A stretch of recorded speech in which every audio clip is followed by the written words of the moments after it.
8K, Fowler, what's up, dude?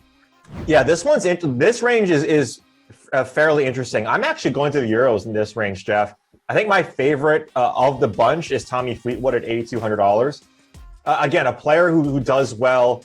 Maybe not going to win this tournament, but again, we're talking about GPPs. He doesn't have to win. If he wins, great, fantastic. Finally, Tommy Fleetwood, has really cemented himself as a guy who can play well in the States. He plays well on the European Tour, but when he comes over to the PGA Tour, just doesn't really pan out.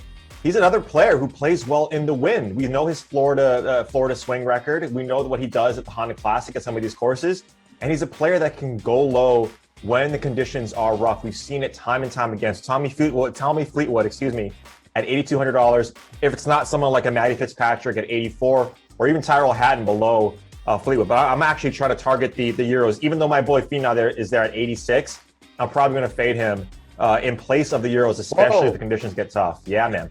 Oh my God! I never thought I'd hear that. But that's a good point about the conditions. One we talked about yesterday in our Get the Green.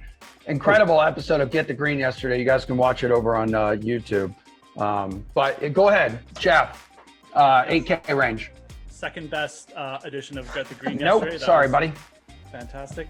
The Euros at Hatton and Fleetwood around 8K are very interesting. I think they have potentially the best, bang for the buck, just because I think Fleetwood and Hatton can both just go nuts in the DraftKings scoring here, which could be beneficial. But I'm just going to go with the chalk in this range, and that's Daniel Berger at 8,700. I went off the board in the 9K range. Let's bring it back home. A little bit more sanity in the 8K range. Berger is just playing insanely good golf. 8 top 10s over his last 21 starts on the PGA Tour.